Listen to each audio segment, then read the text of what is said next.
नमस्कार, चर्चा में आप सभी का स्वागत है। 5 सितंबर को हर साल हम शिक्षक दिवस मनाते हैं। ये एक दिन है, लेकिन अपने टीचर्स को प्रणाम, सलाम और नमन तो हम साल के 365 दिन करते हैं और इस विशेष दिन भी करते हैं। और ये ख़ास दिन ऐसा होता है जिस दिन हम चर्चा भी करते हैं, बातचीत भी करते हैं।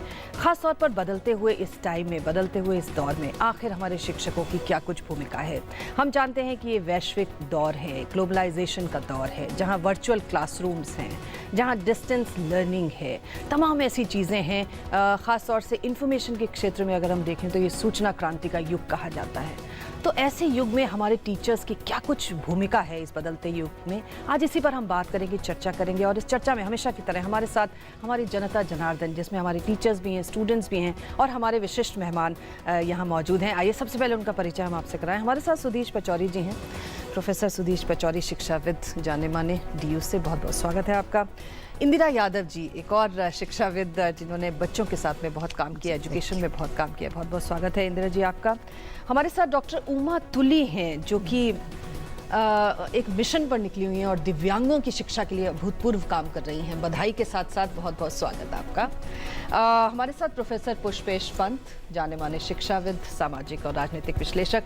तो ये तमाम मेहमान मौजूद हैं। मुझे ज़्यादा कुछ कहना नहीं है, आइए ज़रा हम इन्हीं से सुने और इन्हीं की ज़बानी ये जानने की कोशिश करें कि आज के इस बदलते हुए दौर में प्रोफेसर सुधीश पचौरी जी, जबकि इतना ज़्यादा इन्फॉर्मेशन है बच्चों के हाथ में, आजकल तो कहते हैं कि गूगल गुरु भी मौजूद हैं, वो सबके गुरु बने हुए हैं। इस दौर में आज आप अध्यापकों की भूमिका को किस प्रकार से देखते हैं और कितना चैलेंजिंग हो गया है ये काम, एक टीचर होना? चैलेंजिंग तो हो गया है, लेकिन फिर भी अगर कोई अच्छा टीचर है तो बच्चे उसको छोड़ते नहीं हैं। अगर कोई बहुत अच्छा कम्युनिकेटर है, बच्चों की केयर करता है, अपने सब्जेक्ट को समझता है और सिर्फ सब्जेक्ट नहीं, जो बाकी की और समस्याएं बच्चे की हो सकती हैं उनको भी देखता है, तो वाकई पूजा जाता है आज भी। तो गूगल गुरु अपनी जगह है, मगर वो एक ऐसा एब्स्ट्रैक्ट गुरु है जो बहुत आसानी से उपलब्ध है, लेकिन उसमें बहुत कुछ उबड़ खाबड़ भी है। बहुत कुछ ऐसा भी है जो गुरु नहीं कभी देगा, गुरु घंटाल ही दे सकता है। तो वो गुरु घंटाल भी और गुरु भी है। गुरु गुरु ही है। नए समय में, नए समाज में जैसे सब जगह बहुत से दुर्गुण आ गए हैं, ऐसे बहुत से टीचर्स में भी कुछ कमियां नज़र आती हैं। जैसे कि पिछले 2-3 दिन में ही हम देख रहे थे कि एक टीचर ने 3 मिनट में 40 तमाचे लगा डाले। किसी ने ऐसा मारा कि कान ख़त्म हो गया उसका, किसी ने मारा तो नज़र ख़त्म हो गई बच्चे की। छोटे बच्चे जिनको प्यार की आवश्यकता है। तो हमें लगता यह है कि जो, अब जरा सोचिए कि नागार्जुन ने 1950 में कविता लिखी दुखरन मास्टर, तो उसका वर्णन यह है कि स्कूल लगभग खंडहर है, भीत टपक रही है, भीत टूट रही है और छत टपक रही है, बरसात हो रही है, लेकिन दुखरन मास्टर लगा लगा कर 5 तमाचे हर बच्चे को, और इस तरह से गढ़ रहे हैं भारत के भावी ढांचे। पढ़ाया जा रहा है। क्यों? 6 महीने से राहत नहीं आई है, बाढ़ में सब कुछ बह गया है, उसे गुस्सा है। अब टीचर की समस्याएं तो अस्तित्व की समस्याएं हैं, कुछ और समस्याएं हैं, निकलती कहीं और हैं। घर से झगड़ा करके आए तो बच्चों पे निकल रही। मेरा कहना यह है कि दूसरा क्या है, टीचर्स की ट्रेनिंग का सवाल भी है। अगर हम अपने B.Ed के कोर्सेज को और टाइट करें और बेहतर क्वालिटी में कन्वर्ट करें, और जो नकली B.Ed चल रही है उसके मुकाबले असली ट्रेनिंग में ले जाएं, एक कंपैशन, करुणा, वो रचनाकार है, वो मनुष्य को गढ़ता है, वो एक रचनाकार है, वो ये भाव रहे, एक आदर्शवाद मिनिमम रहे। और मैं आपको कहूँ, कितना भी स्वार्थी हो जाए टीचर, उसमें एक आदर्शवाद रहता है।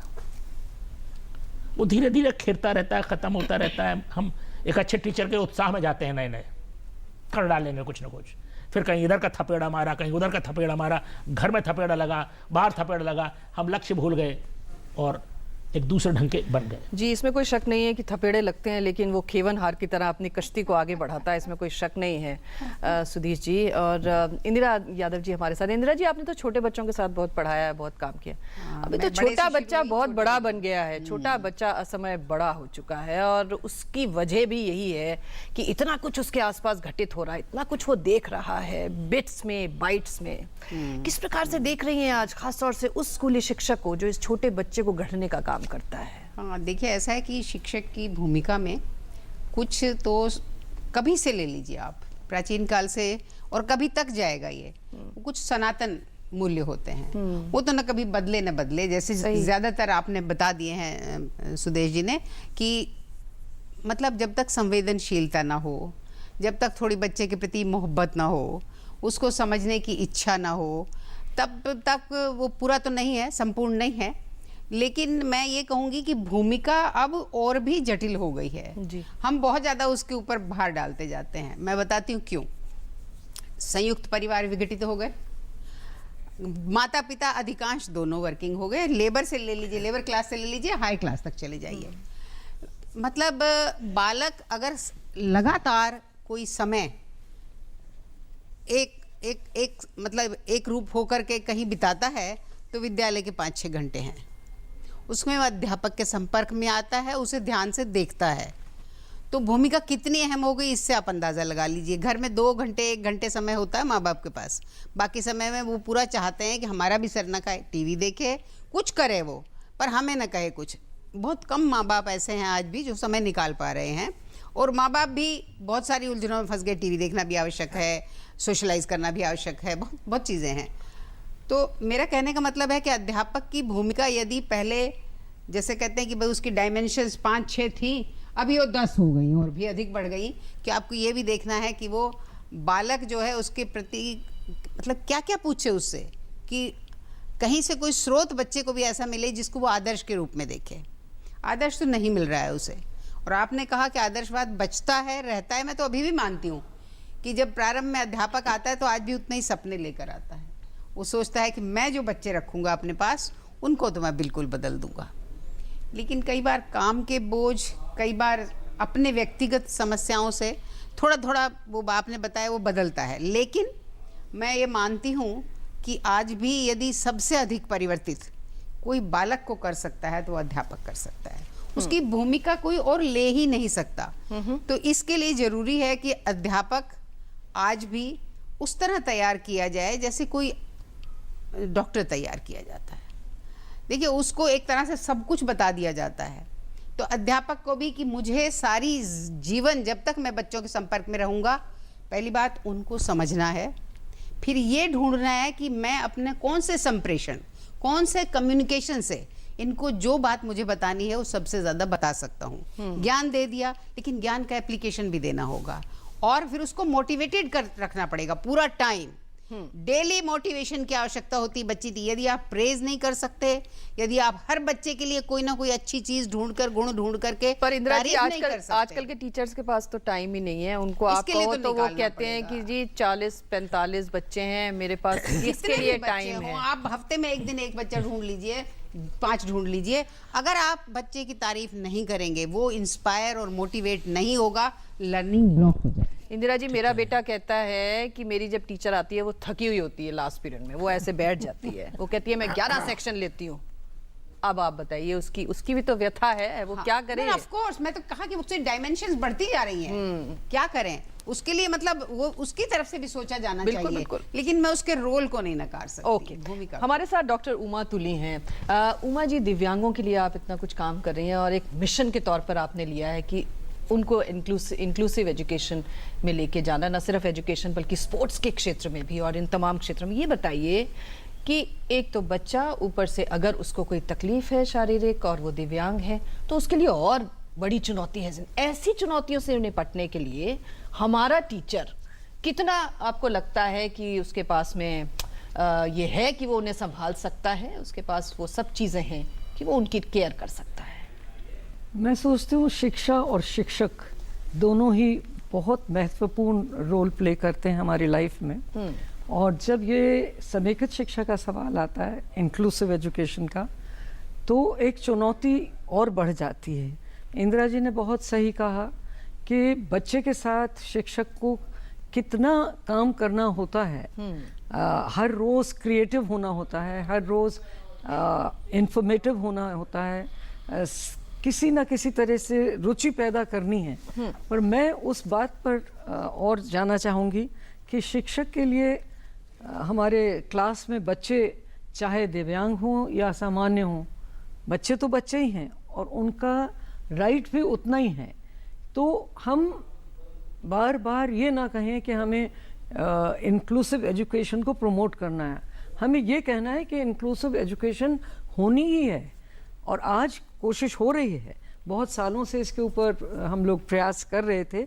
अब धीरे धीरे एक तरह के ये मैंडेटरी हो गया है कि you can not deny admission to a child with disability. तो अगर हम इस चीज़ को मानते हैं कि राइट है और हमें देना ही है, तो फिर ये शिक्षक का रोल और ज़्यादा महत्वपूर्ण हो जाता है, क्योंकि उसको स्पेसिफिक नीड्स का ज्ञान होना बहुत जरूरी है। क्या हमारे टीचर्स को ये ज्ञान हो पाता है? क्या वो उसके लिए जरूर हो पाता सबल है। स्पेशल एजुकेशन के कोर्सेज किए जा रहे हैं, स्पेशल एजुकेटर्स को पूरी तरह से ज्ञान दिया जा रहा है कि किस तरह से बच्चों को अटेंड करना है। पर टीचर इज अ टीचर, उसके लिए ये बहुत कोई मुश्किल चीज़ नहीं है कि एक बच्चे का अगर हाथ में कोई प्रॉब्लम है तो टीचर को कोई नई चीज़ उसके लिए थोड़ी सीखनी होगी। उसकी स्पेसिफिक नीड देख लीजिए, उसको क्या चाहिए क्लास में। इसी तरह से किसी भी डिसेबिलिटी को हम ले लें, लोग कहते हैं नहीं जी एक ऐसी डिसेबिलिटी है जिसके लिए बहुत ही मुश्किल है इंक्लूड करना क्लास में, पर मैं चारों डिसेबिलिटी जो मेन हैं उनके बारे में आपको बता सकती हूँ कि कोई भी ऐसी डिसेबिलिटी नहीं है जिसके साथ बच्चा सामान्य क्लास में नहीं पढ़ सकता। उसकी स्टेजेस ज़रूर फ़र्क हो जाती हैं कि इमीडिएटली हम उन बच्चों को रेगुलर क्लास में भेज सकते हैं जैसे जो लोकोमोटर डिसेबिलिटी के हैं, उनकी बाकी सब फैकल्टीज़ अच्छा काम कर रही हैं, तो उनको जो मोबिलिटी एड चाहिए उतना देकर आप रेगुलर क्लास में एकदम भेज सकते हैं। कुछ ऐसे बच्चे हैं जिनका डेसिबल लॉस बहुत कम है, तो उनको हियरिंग एड लगाकर डायरेक्टली एकदम से भेज सकते हैं। कुछ ऐसे बच्चे हैं जो विजुअली इम्पेयर्ड हैं, उनको हम पहले थोड़ी ब्रेल ट्रेनिंग और मोबिलिटी ट्रेनिंग देकर फिर रेगुलर क्लास में भेज सकते हैं। They write in braille, they understand everything, and हमने तो ये देखा है साइटेड बच्चों से ज़्यादा अच्छे नंबर लाते हैं विजुअली इम्पेयर्ड बच्चे। अब सवाल आता है जो इंटेलेक्चुअली चैलेंज बच्चे हैं, उसमें भी बहुत सारी कैटेगरीज होती हैं। तो हम लोग पहले उनके लिए एक प्रेपरेटरी क्लास बनाते हैं। प्रेपरेटरी क्लास में उनको तैयार किया जाता है for inclusion into a regular class. और बहुत सारे बच्चे स्पेशल एजुकेटर्स के हेल्प से बहुत अच्छी तरीके से इंटीग्रेट हो भी जाते हैं रेगुलर क्लास में। कुछ फिर भी ऐसे रह जाते हैं जिनको स्पेशल एजुकेशन ही दी जाती है और उनको इंक्लूड किया जाता है सोशल एक्टिविटीज़ में, like they have assembly together, refreshment together, vocational training together, they have all the other cultural activities together, but for their academics we put them in a separate class। और उसमें से separate class से भी धीरे धीरे हम देखते हैं बच्चे जैसे जैसे मोटिवेट होने लगते हैं, इम्प्रूव करने लगते हैं, उनको रेगुलर क्लास में लाने की कोशिश की जाती है। तो एक किस्म की ये तपस्या है, कठिन है पर संभव है। हमारे साथ प्रोफेसर पुष्पेश पंत जी हैं। पुष्पेश जी, अगर हम बात करें आज के लर्नर की, तो काफ़ी कुछ जो एजुकेशन है वो लर्नर के इर्द गिर्द घूमती है। भाई उसे क्या पढ़ना है, उसे कैसे पढ़ना है, वो आगे पढ़ के क्या करेगा। लेकिन इस दौर में भी हम ये नहीं कह सकते कि टीचर्स का रोल इम्पोर्टेंट नहीं है, शायद वो और ज़्यादा इम्पोर्टेंट है। कुल मिलाकर जब हम एक लर्नर के सेंटर्ड एजुकेशन की बात करते हैं, उसमें आज के दौर में हम एक टीचर के रोल को कैसे देखना चाहिए? देखिए, मैं आपके सवाल का बहुत सीधा उत्तर देने की स्थिति में नहीं हूँ, क्योंकि शिक्षक दिवस पर हम लोग ये बातचीत कर रहे हैं, तो जाहिर है कि हम बातचीत शिक्षक के इर्द गिर्द करेंगे। मगर मुझे लगता है इसका जो दूसरा पहलू है, जो छात्र हैं, हम जैसे श्रीमती तुली ने कहा, समेकित शिक्षा में हम छात्र पर ज़्यादा ध्यान देते हैं और शिक्षक की तरफ कम देखते हैं। Child centre. तो ये दो लोगों के बीच की एक प्रक्रिया है, एक तरफ शिक्षक है और एक तरफ उसके छात्र हैं। तो मुझे लगता है कि हाँ, इतने छोटे छोटे बच्चे आए हुए हैं, कुछ इनसे बड़े मैनेजमेंट के छात्र हैं, कुछ अध्यापिकाएं हैं। मुझे दो तीन बातें बड़ी अटपटी लग रही हैं कि अध्यापिकाएं यहाँ हैं मगर कोई पुरुष शिक्षक बैठा नहीं नजर आ रहा है। अगर हो तो हाथ खड़ा कर ले, हम लोग चर्चा करें। कम से कम एक है। आप भी तो हैं जी। मैं तो अब ऐसा है कि शिक्षकों में भी मेरा शुमार नहीं है। वो जो पुराने विज्ञापन आते थे, मैं हकीम हूं, मैं वैद्य हूँ। नहीं, मैं गंभीरता से बात कह रहा हूँ, क्योंकि मेरे ख्याल में मैं एक बार जब मैंने नया नया पढ़ाना शुरू किया था, अपने गाँव गया, तो उन्होंने पूछा आप क्या करते हैं। मैंने कहा जी मैं मास्टर हूँ। हाँ। तो मेरे बगल में जो सज्जन बैठे थे, उन्होंने कोहनी से कोंच के मुझसे कहा नहीं, दिल्ली यूनिवर्सिटी में कॉलेज में प्रोफेसर हो।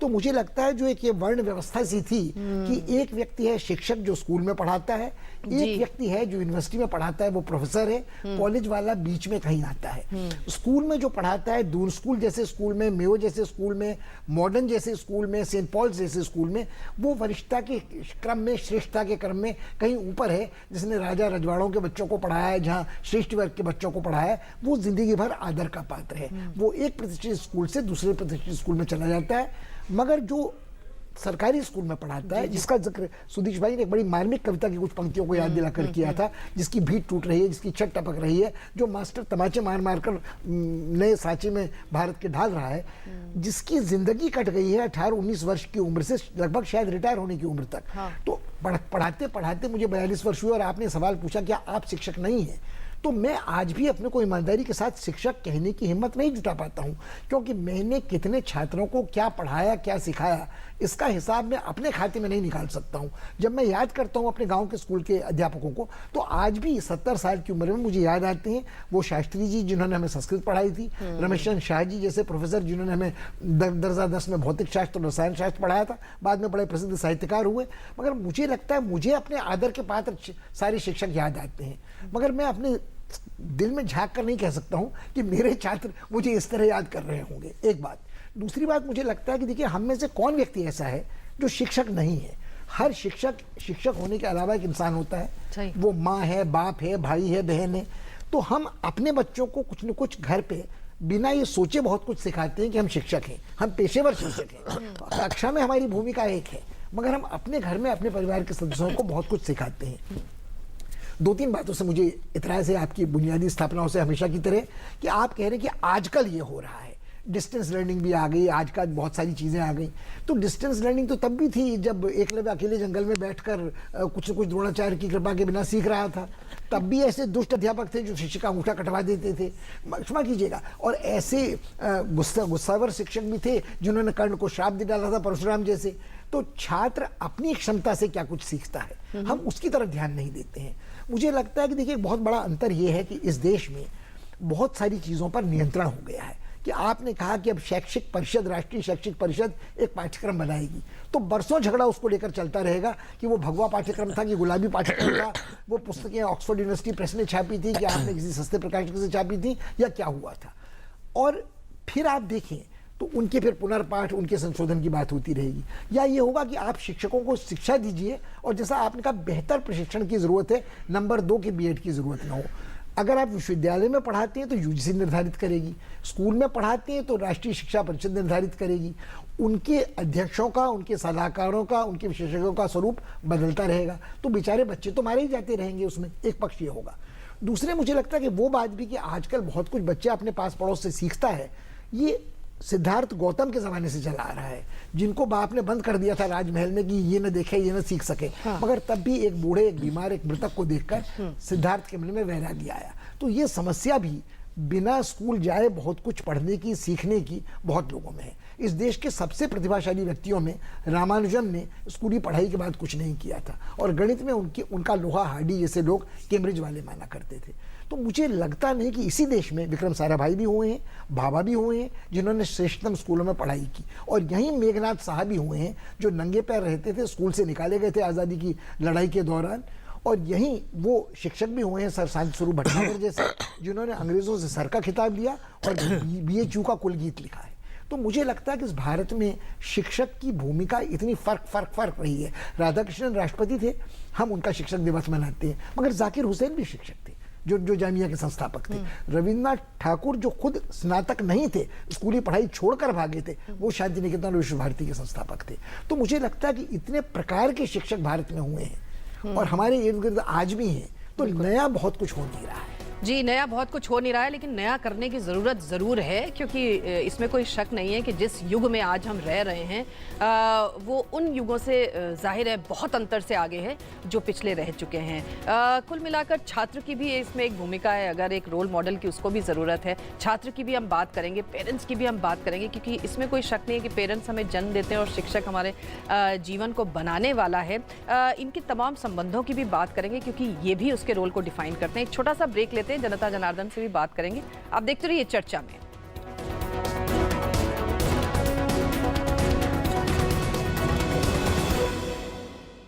पंजाब नेशनल बैंक की ओर से आप सभी को शिक्षक दिवस की हार्दिक शुभकामनाएं। हमारे यहाँ लोग बड़े प्यार से शेयर करते हैं, कभी अपना खाना तो कभी खबरें। शेयर करने का अपना अलग ही मजा होता है। हेलो सर, मैं आपके बैंक से बोल रहा हूँ, आपका ओटीपी वेरीफाई करना है। Asking for OTP fraud call था। शेयर जरूर करें, लेकिन अपना ओटीपी, पिन या पासवर्ड जैसे इंपॉर्टेंट बैंकिंग डिटेल्स कभी नहीं किसी के साथ देंगे।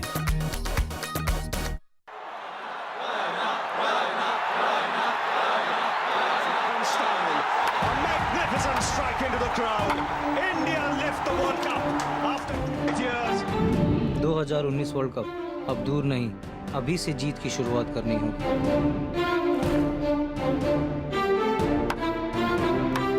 जैसे आज हम करोड़ों भारतीयों को एक टीम की तरफ 2 अक्टूबर 2019 तक देश को खुले में शौच से मुक्ति दिलानी होगी। स्वप्न गांधी जी का अब साकार करना है, स्वच्छता का देश में त्योहार करना है।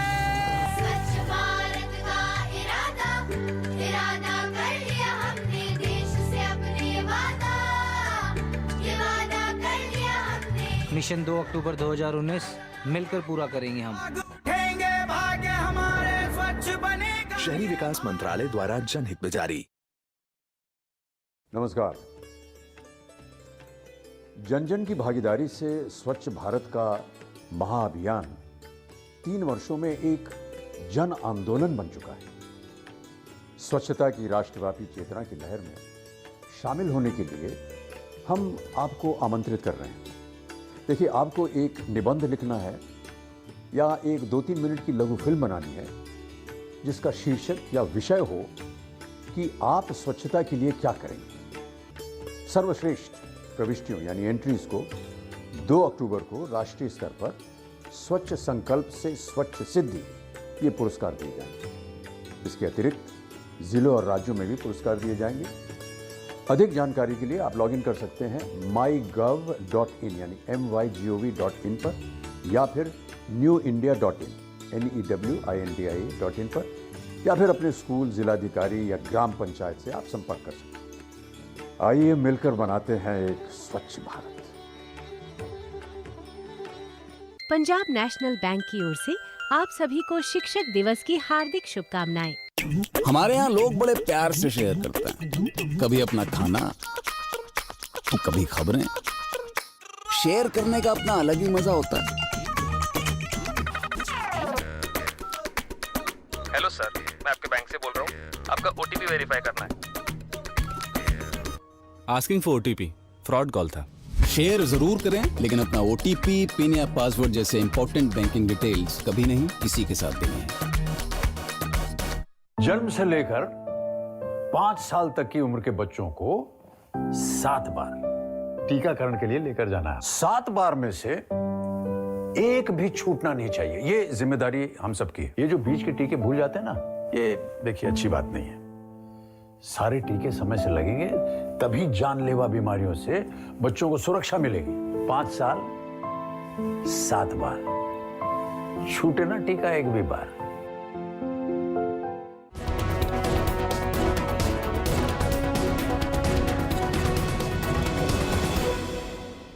एक बार फिर से आपका स्वागत है चर्चा में। आज हम बात कर रहे हैं आज के इस बदलते हुए दौर में शिक्षकों की भूमिका क्या है और कितनी चैलेंजिंग है और कितनी कॉम्प्लेक्स हो चली है। हमारे साथ में कुछ छात्र भी हैं, शिक्षक भी हैं, उनसे ज़रा बात करते हैं। जी मैम, कौन बात करना चाहेगा? जी हाँ, माइक ज़रा इधर दीजिएगा।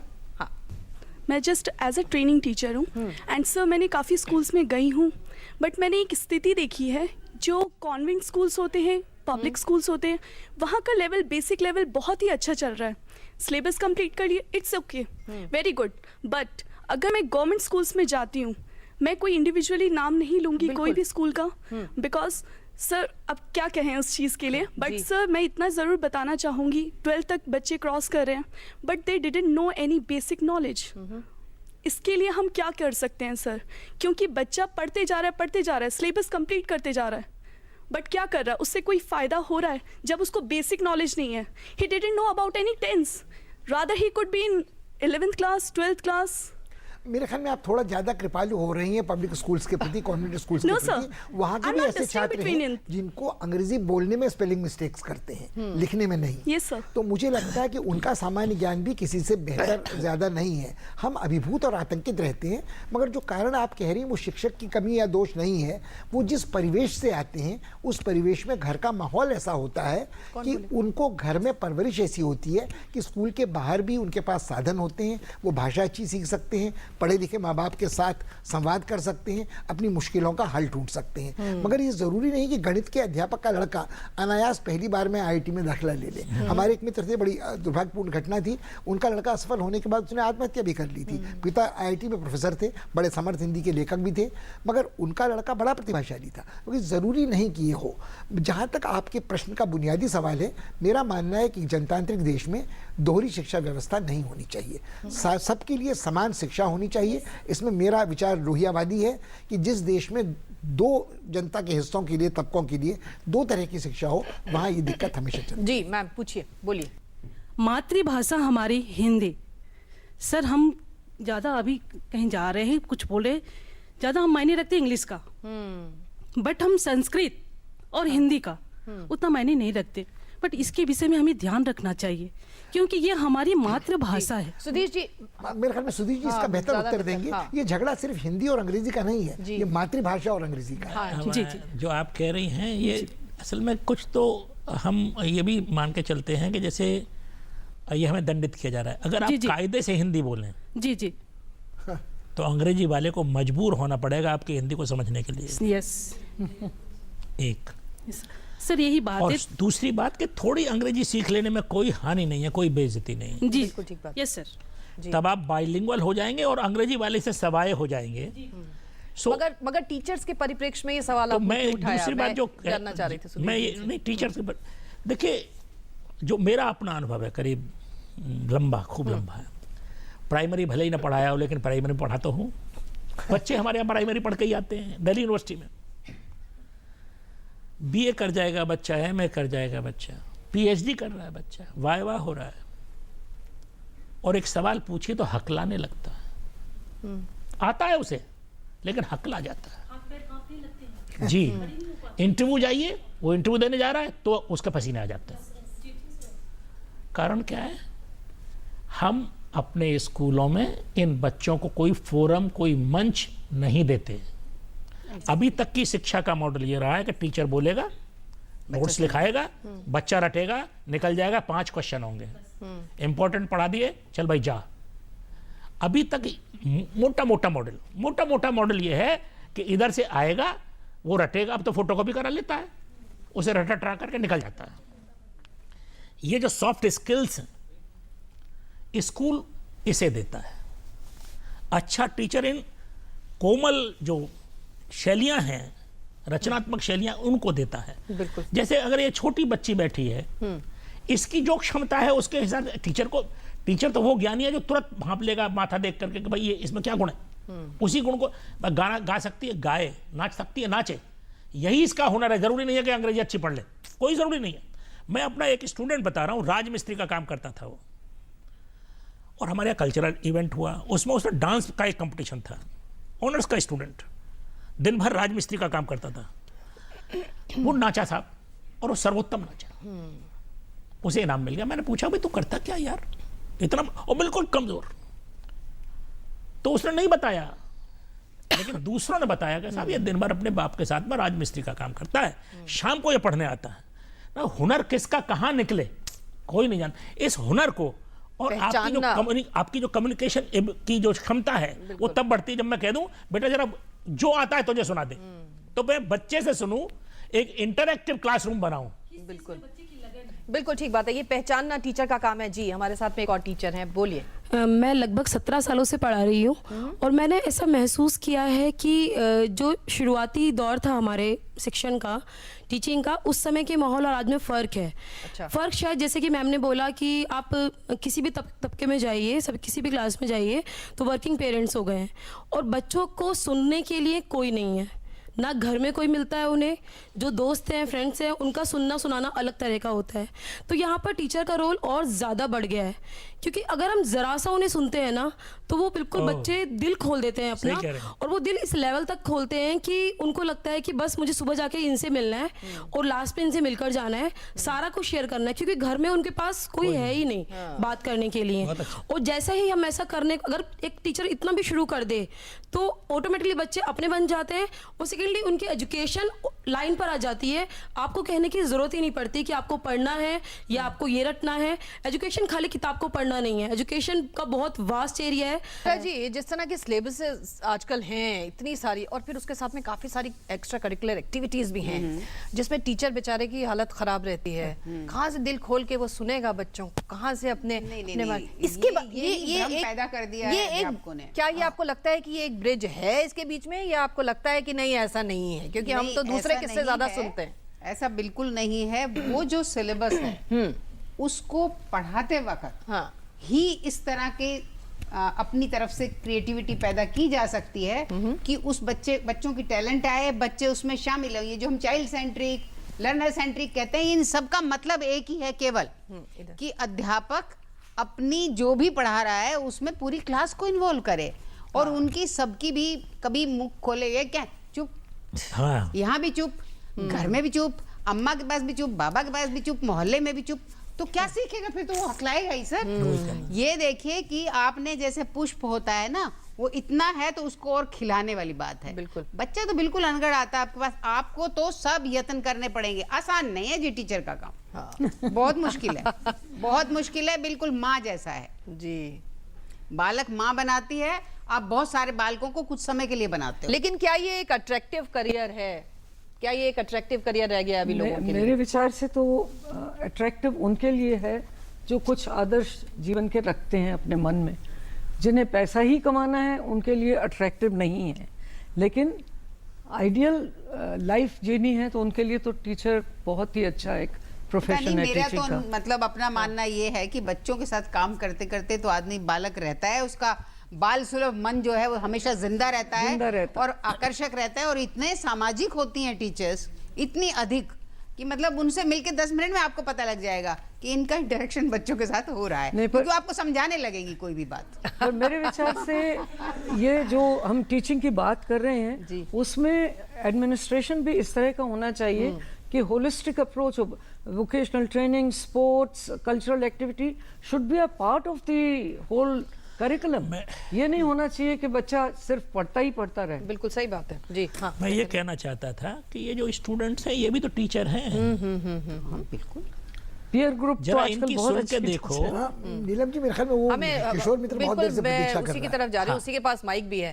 हाँ बच्चे बोलो। आजकल लोगों की ये सोच बन गई है कि परीक्षा आ रही है, परीक्षा में पास होना है। टीचर लोग भी ये ध्यान देते हैं कि सिलेबस मुझे पूरा कराना है, परीक्षा में बच्चा मेरा पास हो जाए। पर लेकिन वो ये ध्यान नहीं रखता कि वो कॉपियों में जो लिख रहा है, पूरा दिन लिखता रहता है, काम कराती रहती है टीचर कि याद करो, ये करके आओ। उस पे जो इतना बर्डन पड़ता है, उसका जो स्ट्रेस होता है, उस स्ट्रेस को कम करने के लिए क्या कर सकती हैं टीचर?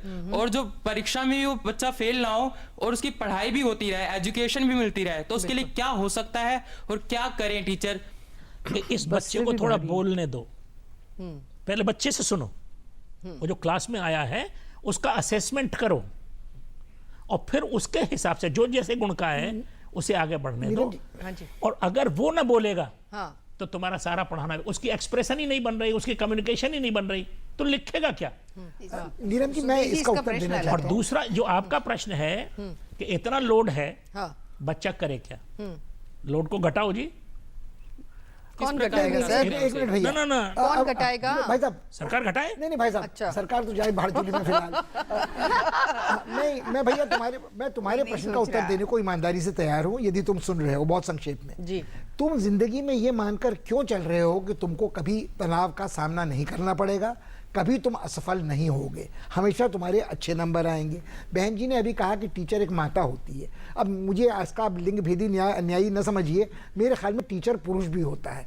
आपने जब अपना सवाल पूछा, नहीं क्षमा कीजिएगा, आपने जब अपना सवाल पूछा भैया, तो बार बार एक टीचर क्या कर सकती है, तो आपके मन में भी कहीं न कहीं प्रच्छन्न भाव ये है कि सहृदय टीचर महिला ही होती है, लेडी टीचर्स ही होती है होता है। नहीं क्षमा करो भैया, ज्यादातर होती हैं लेडी टीचर्स। आप बायस पार्टी हैं, उसके प्रश्न का उत्तर मुझे ठीक से देने दीजिए। अभी हाल अमेरिका के सर्वोच्च न्यायालय में एक मुख्य न्यायाधीश की नियुक्ति हुई। उनका लड़का उसी हफ्ते ग्रेजुएट हो रहा था। उन्होंने अपने लड़के को एक पत्र लिखा। उस पत्र की कुछ पंक्तियां तुम्हारे बड़े काम की हैं उस पत्र में, और तुम्हारे उम्र के सब लोगों की। उसमें उन्होंने लिखा कि ऐसे अवसर पर यह दस्तूर है कि लोग कहते हैं तुम्हारा जीवन सुखी सानंद बीते, सफलता तुम्हारे कदम चूमे। मैं तुम्हारे लिए असफलता की कामना करता हूं, और तुम्हारी इस असफलता की कामना इसलिए करता हूं कि तुमको अपने मित्रों और शत्रुओं का अंतर पता चले, अपनी सामर्थ्य और क्षमता का एहसास हो, और सबसे बड़ी बात यह तुम ये जानो कि जिंदगी में हमेशा जीत नहीं होती। बुद्धिमान व्यक्ति की भी, शक्तिशाली व्यक्ति की भी, हार कर भी जीतने वाला जिगरा पोरस या सिकंदर का जैसा आदमी का होना चाहिए। बोझ से लदा जो छोटा बच्चा है उसका बोझ घटाने की मुझे चिंता है, तुम्हारा बोझ घटाने की, तुम्हारा तनाव घटाने की चिंता मुझे नहीं है। जिंदगी में इम्तिहान होते रहेंगे, सफलता होती रहेगी, तनाव तुमको झेलना पड़ेगा। गांठ बांध लो आप इसको। गुरुजी ने जो बताया उसको गांठ बांध। हाँ, एक छोटी सी बच्ची अपनी बात करेगी। बताइए बच्चे, आजकल के टाइम में टीचर्स की जो भूमिका है वो आपको कैसी लग रही है? क्या आपको लग रहा है कि जो आजकल के स्ट्रेस हैं, जो भी आजकल की जिंदगी है, उसमें जो आपको टीचर दे रहा है वो सही कर रहा है? स्कूल बैग बहुत भारी। मुझे ऐसा लगता है अगर कोई एक बच्चा पार्टिसिपेट कर रहा है किसी भी चीज में, तो क्यों उसी बच्चे को बोला जाता है कि तुम ही पार्टिसिपेट करोगे? वो ब्लू आइड हो जाते हैं ना टीचर्स के प्यारे। हाँ, वो आँख के दुलारे। राइट। ऐसी समस्या हमारे सामने तब आती है जब हमें 2 दिन पहले एक्टिविटी का पता चलता है और हमारे सिर पर पहले ही बहुत सारा बोझ होता है। तो हम सोचते हैं ऐसा कौन सा बच्चा है जो अपने स्तर पर काम को पूरा कर सकता है, उसे दे दिया जाता है टास्क। नहीं तो ऐसा भी मैंने किया है कि मैंने हर बार डिबेट में नए बच्चे लिए हैं और मेरा रिकॉर्ड है कि जोनल में हर बार नए बच्चों को मेरा फर्स्ट या सेकंड बच्चे लेते ही हैं, और हर बार नए बच्चे, और वे बड़े खुश होकर मुझे कहकर जाते हैं कि मैम आपने ही हमें, अब हम 11th में आ गए, पहली बार आपने चांस दिया, हम 12th में आ गए, पहली बार जाते जाते स्कूल छोड़कर आपने चांस दिया और हमने अवार्ड आप बहुत जीता। प्यारी अच्छी टीचर हैं, आपके लिए तालियां बजनी चाहिए। एक बात और मैं कहना चाहूंगी, और डूबते को तिनके का सहारा होता है। कई बार पढ़ाते पढ़ाते शिक्षक ऐसी बात कर जाते हैं जो सारी जिंदगी बच्चे को याद रहेगी। एक बार एक बच्चे ने आके मुझे सालों बाद मिला और शुक्रिया अदा किया। मैंने कहा क्यों? वो कहती है कि मैम आपने पढ़ाते पढ़ाते एक बार बोला था कि जब आप जिंदगी में किसी चुनौती, किसी संघर्ष में जब आगे बढ़ रहे हो और अचानक आपको लगे कि बस अब हद हो गई, अब संघर्ष मैं बिल्कुल टूट जाऊंगा, अब मैं इसके आगे संघर्ष नहीं कर सकता, तो ये बात याद रखना कि वो वाली सीमा होगी जिसके पार तुम्हारी सफलता तुम्हारा इंतजार कर रही होगी। उस सीमा तक तुम पहुंच चुके हो, तभी तुम टूटने वाली हालत में रहोगे। बहुत बढ़िया बात है। ये बात उस बच्चे ने मुझे सालों बाद याद दिलाई कि मैम आपकी इस बात ने मुझे सफलता दिलाई। बिल्कुल मैम, बहुत अच्छा लग रहा है आपसे मिलके। इधर जरा मैम को इधर दीजिए। मुझे एक बात बताइए, आजकल इतना वर्चुअल दुनिया में बच्चे रहते हैं, इंटरनेट, मोबाइल फोन, इतने तरह के गेम्स, किस तरह की ये जो सारी चीजें, उनको आप लोग कैसे डील करते हैं ऐसे बच्चों के साथ जो इतना ज्यादा वर्चुअल वर्ल्ड में कहीं खो जाते हैं? एक्चुअली मैम हमें उनके साथ रहना पड़ता है। We have to be with them. अगर वो हमें कोई एग्जाम्पल दे रहे हैं तो हमें उससे पहले उस एग्जाम्पल को उन्हें कोट करना है। तो एट टाइम्स हम क्या करते हैं कि we also teach them through such tubes, YouTubes और some video recordings which is very interesting for them, and then they can relate. Okay, नहीं, इंटरनेट जो है वो किसी नॉलेज के लिए भी यूज किया जा सकता है, सिर्फ गेमिंग के लिए नहीं यूज किया जा सकता। पर आपको लगता है कुछ चेंजेस आ रहे हैं बच्चों में? इतना ज्यादा वर्चुअल वर्ल्ड में रहने के बाद उनमें बहुत सारे चेंजेस आ रहे हैं, क्या उनसे कभी आपका आमना सामना होता है ऐसी चीजों के साथ? चेंजेस पॉजिटिव डायरेक्शन में भी हैं और नेगेटिव डायरेक्शन में भी हैं। मैं वही जानना चाह रही हूँ, उसको कैसे डील करते हैं आप लोग? मैम वही, we have to have a filter. उसको हम ज़रूर डील करते हैं. We have to have a filter for that. Okay, पीछे दीजिएगा ज़रा माइक. जी मैम बताइए. इन चीज़ों के लिए मैम उनको थोड़ा हमें मोटिवेट करना पड़ता है. अब जैसे किताबें हैं, मैं भी एक लैंग्वेज टीचर हूँ, तो मैं उनको बताती हूँ कि बुक्स जो हैं वो सबसे अच्छी तुम्हारी फ्रेंड्स होती हैं. जो किताबों से तुम सीख सकते हो वर्चुअल वर्ल्ड में, वो तो बहुत अच्छा है. इंटरनेट से हमें बहुत सारी नॉलेज मिल जाती है, लेकिन उससे हमारी आंखों पे ज़्यादा असर पड़ता है. और किताबों को हम पढ़ते हैं तो कहीं पे भी हम होते हैं तो हम किताबों को अच्छे से पढ़ सकते हैं. तो बच्चों को ये मोटिवेट लगातार करना पड़ता है. और किताबें पढ़ने से उनकी भाषा में सुधार और ये सारी चीज़ें. अच्छा सुधीर जी, मुझे एक बात बताइए, अभी टीचर जो है वो कंटेंट प्रोवाइडर उस तरह से नहीं रहा कि वही बताएगा तो बच्चे को पता चलेगा. आजकल बच्चे के पास कई तरीके हैं पता करने के. नहीं, वो तो ठीक बात है. मतलब वो एक फैसिलिटेटर की भूमिका में ज्यादा आ गया. हाँ, ये भी तो एक चैलेंज है. आपने बिल्कुल सही कहा. हाँ. वो एक मेंटोर की तरह से काम करे. जी. वो एक गुरु की तरह से काम करे, टीचर की तरह से, हुक्म देने वाले टीचर की तरह से काम ना करे. मेंटोर का मतलब क्या है? अगर मैं लिंकन ने टीचर की एक बहुत अच्छी परिभाषा दी है, जिसका तोड़ ये है कि पढ़ाना, कवर करना, कोर्स करना, ये सारी चीजें नहीं है टीचर. टीचर है जो इंस्पायर कर दे. बिल्कुल सही बात है. जो ऐसा प्रेरणा पैदा कर दे बच्चे के मन में कि जो वो होना चाहता है, जो उसके दिल की धड़कन है. जो मेरा सपना है कि मैं पहलवान बन जाऊं, मेरा सपना है कि मैं बहुत बड़ा अच्छा नेता बन जाऊं, इस सपने की तरफ दौड़ पड़े वो और अपनी सारी एनर्जी को उधर ले जाए. टीचर का काम पहले भी ये था, वो गुण देख लेता था, उसके हिसाब से चलाता था. और अब भी, आज भी, और आज इसलिए ज्यादा है क्योंकि अब आप एक ऐसी दुनिया में है जहाँ ज्ञान तो चारों तरफ फैला हुआ है, एक ऐसा सतही ज्ञान, लेकिन आप ज्ञान के खोजी नहीं है.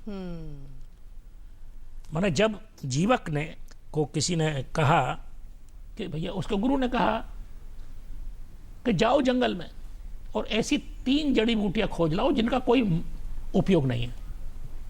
हो गया, ढूंढता रहा, वर्षों ढूंढता रहा, लौट के आया, बोला साहब एक भी नहीं मिली. कि जा, अब तू पास हो गया. ये जो कठिनाई, माने आप जब नॉलेज को खोजते हैं अपनी तरफ से, और नॉलेज आपके आसपास ही है, अपने मोहल्ले का वर्णन कर दो, तो एक पूरी की पूरी सोशियोलॉजी तैयार हो ही जा रही है. लेकिन हम नहीं कर रहे, हम कहीं और से लाना चाहते हैं. तो मेरा कहना, इंस्पायर जो कर दे वो टीचर है, वो गुरु है. जो इंस्पायर न करे वो किताबी है. उसे होना पड़ेगा इंस्पायर करने वाला है. आग लगा दे बच्चे के मन में, तू उठ चल, जो आपने कहा, हारना नहीं है. बोलिए मैम. मैं संस्कृत टीचर हूँ एक्चुअली, और जब मैं बच्चों को श्लोक वगैरह समझाती हूँ तो श्लोक में ही, अगर आप देखें तो जितने भी हमारे ये गणित के सूत्र हैं ये इसमें हैं, संस्कृत के श्लोकों में ही छिपे हुए हैं. तो उसी तरह से मैं उन बच्चों को क्या करती हूँ कि उन्हें आधी उसकी लाइन है या पूरी लाइन है, उससे रिलेटेड कोई ऐसा एक्सपीरियंस, कोई ऐसा अनुभव जो मेरे साथ बीता हो या आसपास मैंने कहीं देखा हो या मैंने किसी से सुना हो, वो उन्हें बताती हूँ. ये जो बच्चे बैठे हुए हैं, इनमें मेरा स्टूडेंट भी एक बैठा हुआ है, और मेरा यही काम होता है. उससे क्या होता है कि बच्चों को वो जो, अगर मान लो किसी ने कोई गलती की है और मैं जो एक्सपीरियंस उसको बता रही हूँ उसमें उसकी गलती छिपी हुई है, तो उस गलती से वो अपनी गलती को सुधार सकता है. प्लस जो मैंने समझाया उसको इजीली समझ आ जाता है. सही बात है. हाँ बोलिए मैम. जब मैं 12th क्लास में था, तो मेरे घर के पास एक मेरा फ्रेंड रहता था. अच्छा. जो किसी दूसरे स्कूल में पढ़ता था. हाँ. वो पूरे साल स्कूल टीचर से ट्यूशन पढ़ता रहा. ठीक है, तो उसके स्कूल टीचर ट्यूशन पढ़ता रहा, तो सेमेस्टर वो कहता ना हाफ ईयरली में उसके 70-80% आए. लेकिन बोर्ड से जस्ट पहले ना उसने ट्यूशन छोड़ दिया स्कूल टीचर से. अच्छा. फेल हो गया. ओहो. तो कहीं ना कहीं शिक्षा का स्तर गिरने के कारण टीचर भी हैं. सही बात है. जी, इधर कुछ और बच्चे अपनी बात कहना चाहते हैं, जरा फटाफट. हाँ हाँ हाँ. कुछ इंडिया में ऐसे अच्छे टीचर हैं और रहे भी हैं, तो अब कुछ टीचर्स ऐसे भी हैं एक जगह पे, जैसे यूपी में, जो चीटिंग कराते रहते हैं बच्चों को. बिहार में मेरे ख्याल में हमसे आगे थे. में, यूपी में चीटिंग कराते हैं. तो उनको हम कैसे रियलाइज कराएं कि वो सही है या गलत है, या उन्हें कैसे रोका जाए? भैया, आपके प्रश्न का उत्तर बहुत सीधा है कि जैसे डॉक्टर अच्छे बुरे स्वार्थी निस्वार्थ होते हैं, इंजीनियर अच्छे बुरे घूसखोर होते हैं, अध्यापक भी, जो इन्होंने भैया ने सवाल पूछा आपसे ठीक पहले, वो बड़ा विचित्र है. यदि ट्यूशन करने वाले से पढ़ने वाला सुपात्र होता, उसने ट्यूशन ग्रहण किया होता, तो छमाही में जिसके 78% नंबर आए हैं वो बोर्ड में 3 महीने बाद फेल नहीं होता. टीचर जितना दोषी है उतना दोषी छात्र भी है. एक बड़ा पुराना सूत्र संस्कृत में है, संस्कृत की अध्यापिका यहाँ है कि गुरु ब्रह्मा गुरु विष्णु गुरु देवो महेश्वर है. तो गुरु ज्ञान पैदा करने वाला ब्रह्मा भी हो सकता है, आपके ज्ञान का पालन पोषण करने वाला विष्णु भी हो सकता है, और आपके ज्ञान का नाश करने वाला शिव भी हो सकता है। तो वो जो त्रिमूर्ति का स्वरूप गुरु का है वो है, अच्छे गुरु भी हैं, बुरे गुरु भी हैं, अच्छे छात्र भी हैं, बुरे छात्र भी हैं। ओके जी, हाँ जरा जल्दी अगर अध्यापक एक धड़कता हुआ दिल है तो हम छात्र उनसे जुड़ी नसें हैं। अगर दिल अपना काम अच्छे से नहीं करेगा तो हम नसों पर ज्यादा से ज्यादा प्रभाव पड़ेगा। आपका इस बारे में क्या मत है? मेरा ये मानना है कि दिल जब दिल के धक्के बीमारी से रुकता है, हार्ट फेल होता है, तो इसलिए नहीं रुकता कि उसका धड़कना गलत था, इसलिए रुकता है कि जो नसें थी, जो धमनियां थी, उनमें रुकावट थी और कचरा था। यदि छात्र का दिमाग कचरे से भरा होगा तो अध्यापक करेगा क्या? हाँ फटाफट बच्चे, हाँ बोलो। मैम मैं एक स्टूडेंट हूँ, अगर मैं कोई भी रोल प्ले कर रही हूँ तो हम अपनी सेफ्टी और सिक्योरिटी की बात करते हैं। कुछ मेल टीचर्स होते हैं, उन्हें पता नहीं होता कि लड़कियों के साथ कैसे बिहेव करना है। और जिस सोसाइटी में हम रहते हैं, कभी कभी कुछ टीचर्स या हमारे पेरेंट्स भी यहाँ मत बोलो, यहाँ ऐसे रहो, यहाँ ऐसे बैठो, यहाँ ऐसे खड़े हो, और हम उन टीचर्स के खिलाफ बोल भी नहीं पाते कि यहाँ ऐसे टच मत करो, यहाँ वैसे मत करो। तो उन टीचर्स की क्या ट्रेनिंग अच्छे से नहीं हो पाती? उमा जी, मैं टीचर की अगर आप स्पेलिंग देखें तो उसी में टीचर को क्या होना चाहिए वो निकल आता है। Teacher has to be talented, has to be effective, affectionate, creative, honest, again he has to be effective or efficient, and then romantic. Romantic has to be understood in the right direction. So teacher really has to play several roles, and it is a team game. Imparting education is not only teachers' work. I think parents have equal role to play. Okay, जी। मेरा मानना है कि teachers को बच्चों के साथ friends की तरह रहना चाहिए।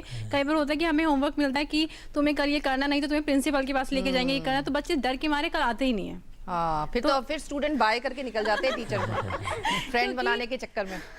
नहीं फ्रेंड्स मतलब कि वैसे फ्रेंड्स नहीं, बिहेवियर मतलब फ्रेंड्स की तरह होना चाहिए, बच्चे को डरा के ना रखा जाए। डरा के नहीं रखा, ठीक है। अच्छा इधर पीछे दो। I think teaching is the part of every profession. Like if you, my sister is a software engineer, and whenever she comes home now, she teaches me a lot about the things I am going through or whatever. And I think the lessons you can take from the things around you. I think nature is the best teacher. Okay, ठीक है। यहाँ पे एक दो बच्चे और हैं। हाँ बस।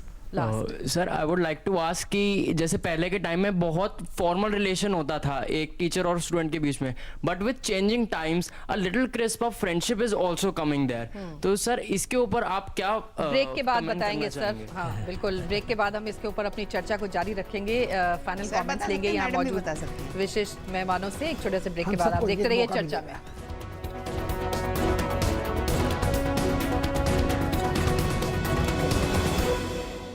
पंजाब नेशनल बैंक की ओर से आप सभी को शिक्षक दिवस की हार्दिक शुभकामनाएं। हमारे यहाँ लोग बड़े प्यार से शेयर करते हैं, कभी अपना खाना तो कभी खबरें। शेयर करने का अपना अलग ही मजा होता है। हेलो सर, मैं आपके बैंक से बोल रहा हूँ, आपका OTP वेरीफाई करना है। Asking for OTP, fraud call था। शेयर जरूर करें, लेकिन अपना OTP, पिन या पासवर्ड जैसे इंपॉर्टेंट बैंकिंग डिटेल्स कभी नहीं किसी के साथ देंगे। प्रधानमंत्री ग्राम सड़क योजना ने हम गांव वालों के लिए तरक्की के रास्ते खोल दिए। सड़क के गड्ढों की फोटो खींच रहे हो, कोई खास बात है क्या? अरे काका, मेरे मोबाइल फोन में मेरी सड़क ऐप है, जिससे प्रधानमंत्री ग्राम सड़क से जुड़ी कोई भी जानकारी सरकार तक भेजी जा सकती है। सड़क से जुड़े सुझाव या शिकायत पर सरकार वाजिब कार्यवाही करती है। प्रधानमंत्री ग्राम सड़क से जुड़ी कोई भी बात, मेरी सड़क एंड्रॉइड ऐप अब हर पल मेरे साथ।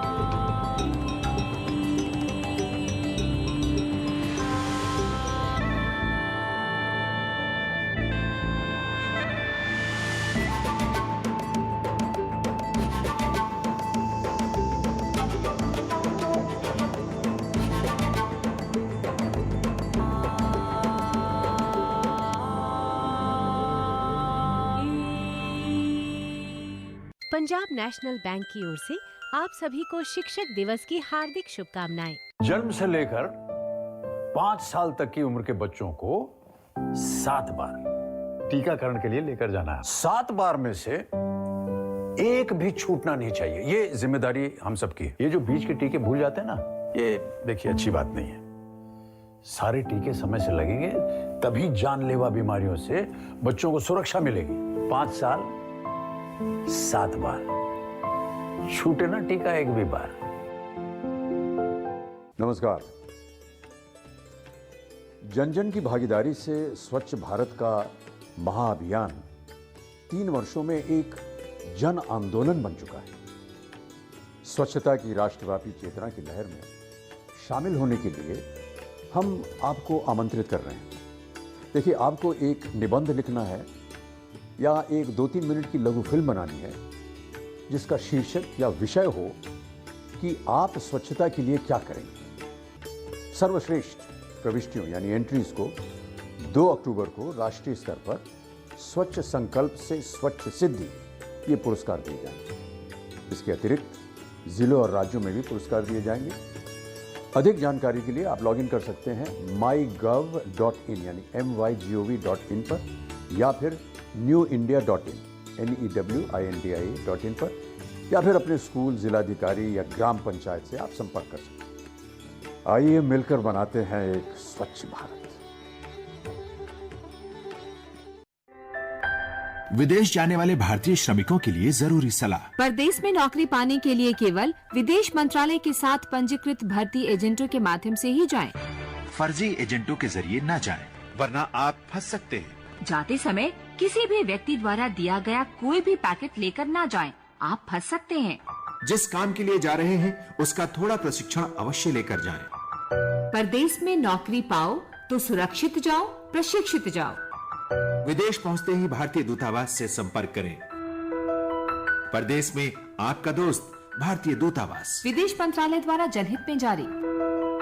प्रधानमंत्री आवास योजना ग्रामीण में मीरा का नाम आया और आज पुराने घर के साथ मेरी फोटो भी खिंच गई। अब हमारा भी पक्का घर होगा। योजना में लाभार्थियों के चयन का आधार है सामाजिक आर्थिक जनगणना साल 2011 की सूची। ग्राम सभा की मीटिंग में गांव वालों ने ही तय किया कि पात्र लाभार्थियों में घर की ज्यादा जरूरत किसे है। जो ज्यादा जरूरतमंद उसका नंबर पहले।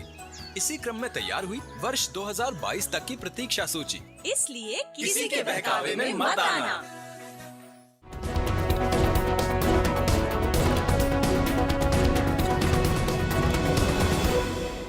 एक बार फिर से आपका चर्चा में स्वागत है। आज हम बात कर रहे हैं ख़ास तौर पर टीचर्स के बारे में। वो टीचर्स जो कि हमें ज़िंदगी जीना सिखाते हैं और हमें सिखाते हैं हार का मतलब, जीत का स्वाद किस तरह से लेना चाहिए, ये भी वो हमें बताते हैं। और वाकई आज उनको प्रणाम और सलाम करने का दिन है, हमेशा ही होता है। फाइनल कमेंट्स लेंगे। यहाँ मौजूद हमारे विशेष मेहमान पुष्पेश जी। चलते चलते क्या कुछ आप कहना चाहेंगे? चलते चलते नहीं, मैं गंभीरता से कहना चाहूँगा। चलते चलते ही है क्योंकि उसके बाद मौका नहीं है आपके पास। देखिए, 2-3 मित्रों ने यहाँ जो सवाल उठाया दोस्ती से रिलेटेड, अनौपचारिक संबंधों से टीचर्स के साथ लेकर, वो मुझे बड़ा रोचक और विचारोत्तेजक लगता है। मैंने पढ़ाना शुरू किया था कम उम्र में, 19 साल की उम्र में, आज से 42-43 साल पहले दिल्ली विश्वविद्यालय में। मेरी उम्र में और मेरे बीए प्रथम वर्ष के छात्रों की उम्र में कुछ से मैं छोटा था। पहले दिन मेरी रैगिंग हो गई थी, किसने सोचा था ये फर्स्ट ईयर का छात्र है, तो मैंने रजिस्टर दिखाकर उनको अपशब्द कुछ उच्चारण किया और कहा ये नजर नहीं आ रहा मेरे हाथ में क्या है, आदि आदि। तब मेरे लिए उन लड़कों से दोस्ती करना संभव था। जिन मित्रों ने सवाल उठाया है, ये आज से नहीं, मैं आज से भैया आज से लगभग आधा सदी पुरानी बात कर रहा हूँ कि कुछ आपका स्वभाव होता है, आप अनौपचारिक होते हैं, लोगों से बोल सकते हैं। फिर ये होता है जैसे जैसे आपकी उम्र बढ़ती है, आपके लिए वो रिश्ता बनाए रखना उस उम्र के छात्रों से थोड़ा कठिन होता है, जिसे कहते हैं पुराने हिंदी मुहावरे में, सींग कटाकर अभी बूढ़ा बैल बछड़ा नहीं बन सकता है। तो मैं आपके संग अगर दोस्ती निभाऊंगा तो लोगों के दिमाग में कुछ और विचार आ सकते हैं। तीसरी बात यह है कि क्या आप अपने सभी दोस्तों के साथ एक सा आचरण करते हैं? सभी के आपके लंगोटिया यार होते हैं? क्या सभी के साथ गाली गलौज का रिश्ता होता है? या कुछ दोस्त ऐसे होते हैं जो उम्र में 1-2 साल बड़े होते हैं, जिनके साथ आपका रिश्ता फ़र्क होता है? मुझे लगता है ये बहुत लोगों ने यहाँ स्नेह, प्यार, मोहब्बत, दोस्ती की बात की है, आपको कड़वी लगेगी। मेरा मानना है कि कहीं ना कहीं शिक्षा में अनुशासन की जगह भी है, संयम की जगह भी है। पुराना एक संस्कृत का श्लोक है, प्राप्तेषु षोडशे वर्षे पुत्रम मित्र समाचरेत। मगर कितने बाप ऐसे हैं जो 16वें साल के बाद दाढ़ी मूछ काटने के लिए लड़के को अपना रिजल्ट थमा देते हैं और कहते हैं बेटा आज से हम और तुम मित्र हैं। ये नहीं होता है। तो यथार्थ ये है कि दोस्ती का भी कुछ तकाजा होता है, उसका भी अनुशासन होता है, और वो अध्यापक और शिक्षक के बीच में आप कैसे कल्पना कर सकते हैं कि स्कूल का हेडमास्टर प्राइमरी स्कूल के छात्रों के संग भी दोस्ती करेगा? लोग कहेंगे इसका तो दिमाग इन्फेंटाइल है, कुछ मानसिक रूप से अल्प विकसित है, तभी ये सब कर रहा है। तो दोस्ती का नाटक, दोस्ती का दम्भ, संगी साथी, अनुशासन अपनी जगह पर, अनौपचारिकता अपनी जगह पर, और दोनों पक्षों से इसमें सहकार की जरूरत है। डॉक्टर उमादुल्ली, आप क्या कहेंगी खासतौर पर जो रिश्तों की बात कर रहे हैं कि एक स्टूडेंट के साथ टीचर का रिलेशनशिप आखिर कैसा होना चाहिए? I think a teacher is always a friend, philosopher and guide. इन तीनों चीज़ों को अगर हम ध्यान से सोचें तो ये पॉसिबल तभी है, जैसे आपने कहा, कि एक विशेष रिश्ता होता है। जो चीज़ें माँ बाप घर में अपने बच्चों से नहीं करा सकते, वो कई बार टीचर का नाम लेके कि आप ये कर लो, नहीं तो हम आपके टीचर को बताएंगे, और वो हो भी जाता है। तो ऐसा रिश्ता बनाने के लिए teacher has to be a good role model. और वो रोल मॉडल किस तरह से बनेगा, ये अपने को किस तरह से बच्चों को, जैसे पहली चीज़ आपने कही, मोटिवेट करे, उनको इतना अट्रैक्ट कर सके कि उनकी क्लास के लिए नाम सुन के भागे नहीं, बल्कि भागा आए क्लास में। तो ये सिचुएशन तभी होती है जब टीचर अपना काम सही तरीके से करता है। जी इंदिरा जी, अभी एक बच्ची ने सवाल उठाया, ख़ास तौर पर कुछ टीचर्स, मेल टीचर्स जो एडवांसमेंट्स करते हैं अपने स्टूडेंट्स के साथ, ये इस तरह की चीज़ें हम आजकल बहुत सुन रहे हैं। किस तरह से इन चीज़ों को प्रिवेंट किया? संबंधित नहीं है डायरेक्टली, ये समाज में हर वर्ग में मिल रहा है। मतलब कि वो व्यक्ति इंजीनियर भी हो सकता है, वो व्यक्ति, आप क्योंकि स्कूल में हैं, विद्यार्थियों के संपर्क में ज़्यादा आता है टीचर, तो वहाँ ये कष्टकारक ज़्यादा है, वहाँ ये ज़्यादा बच्चों को प्रभावित कर सकता है। बिल्कुल। इसके अंदर ट्रेनिंग, और मैं पहले कई बार कई फोरम्स में मैं कह चुकी हूँ कि सभी कोई आदर्श अध्यापक नहीं बन सकते, थोड़ा बहुत तो देखना पड़ेगा, क्योंकि आप अपने बच्चे को सौंप रहे हैं बिना जाने। आप किसी ऐसे डॉक्टर के पास तो नहीं जाते जिसके पास अच्छी क्वालिफिकेशंस ना हो। आप बेस्ट ढूंढते हैं ना अपने लिए, आप इंजीनियर भी बेस्ट ढूंढते हैं, आप इवन पेंट भी घर के लिए 4 में से छांटते हैं, लेकिन अध्यापक जो मिल गया आप भुगतते हैं। कहीं कोई ऐसा प्रारंभ में ही लेते वक्त ही टीचर को कुछ चीज़ें तो टटोल के देखी जानी चाहिए। क्या कभी अपने बालकों का किसी भी रूप में फायदा उठाएगा? ये छूना मुना, ये सब फायदा उठाना है। एडमिट हो गया तो पेरेंट को क्या पता कौन कौन से अध्यापक। तो देखिए इसमें ऐसा है कि कुछ ट्रेनिंग के समय ही और समझाना चाहिए, और जैसे हो गया, ये कहीं भी हो सकती है, इसकी रिपोर्टिंग की जानी चाहिए और ऐसे लोगों को दोषी माना जाना चाहिए। ऐसा नहीं कि अध्यापक है तो वो छूने लायक ही नहीं रहा। और दोस्ती की बात पे मैं एक बात जरूर कहूंगी कि दोस्ती के जो थी उसका पैमाना, मतलब शब्द बदल लें हम, अप्रोचेबल होना चाहिए। जो बच्चा कहना चाह रहा है वो ये कि ऐसा ना हो कि उसको बस जाने में भय लगे। बिल्कुल सही बात। अप्रोचेबल होना चाहिए टीचर, और आपका आर जो था रोमांटिकली रिसोर्सफुल बहुत होना चाहिए। Teacher has to be resourceful with are, क्योंकि वो उसी कक्षा को कैसे, उन्हीं साधन सबके अलग अलग हैं, वो बार बार पब्लिक स्कूल, गवर्नमेंट स्कूल सब की बात आ जाती है।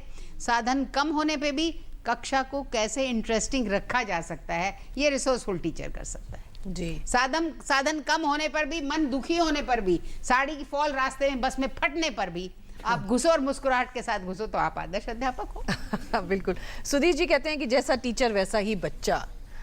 तो कैसे टीचर अपने आप को उन गुणों से सर्वगुण संपन्न बन जाए जिससे बच्चे खींचे चले आए, जैसे कि मैम तुली कह रही है कि भागे चले आए क्लास में? कुछ गुण बताइए। नहीं, ऐसा आदर्श तो मैं सोच नहीं सकता, मगर मैं कबीर के 2 दोहे, उनमें से एक दोहा तो आपको सुनाऊंगा और एक का अर्थ करूंगा।